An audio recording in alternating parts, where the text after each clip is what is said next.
Mr. Keyes, on the Channel 7 debate last Thursday night, you said, and I'm quoting you, where procreation is in principle impossible, marriage is irrelevant. You went on to say it was irrelevant and not needed.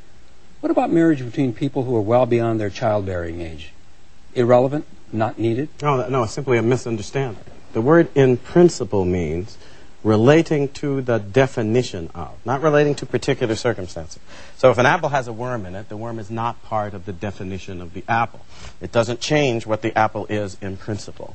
So the fact... It retains its appleness. If it pertains... it retains... To act as if concepts are laughable means that you want to be irrational. Human beings reason... You said it was irrelevant and not needed. Human beings reason by means of concepts and definition. We also make laws by means of definitions. And if you don't know how to operate with respect for those definitions, you can't make the law. An individual who is impotent or another who is infertile does not change the definition of marriage in principle.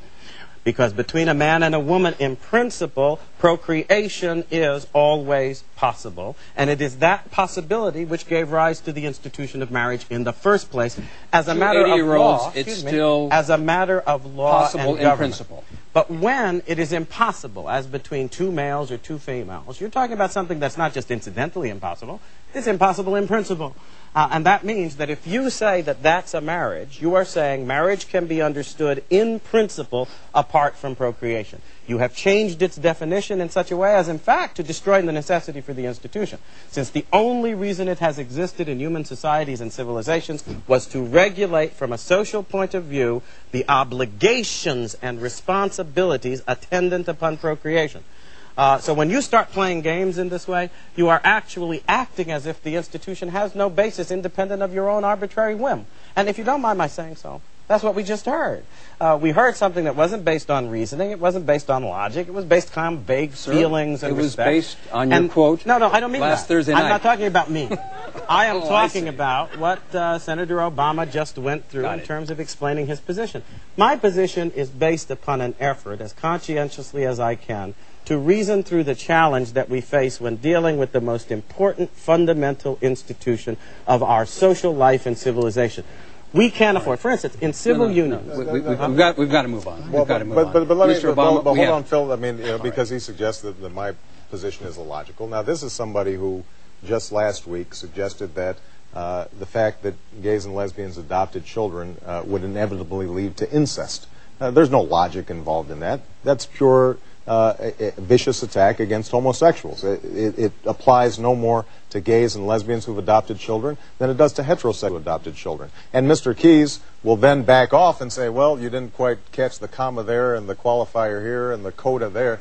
But the fact of the matter is that it was a mean-spirited attack intended to suggest that there is some connection between homosexuality and incest.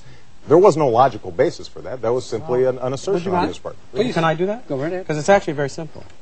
I have over here two females, because I didn't talk about adoption. Those two females are intent on having, quote, having a child, which they cannot have, obviously, unless you involve a male. The procedures that are used now by many lesbian couples are procedures that mask the identity of the father, so it will not be known.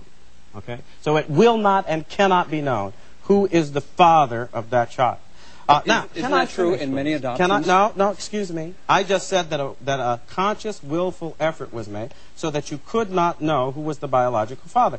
Once you have made that effort, you produce a child who cannot know who its father is. Cannot know that. Now, if you don't know and have no way of ascertaining who your father is, then you can't know who your sisters and brothers are either.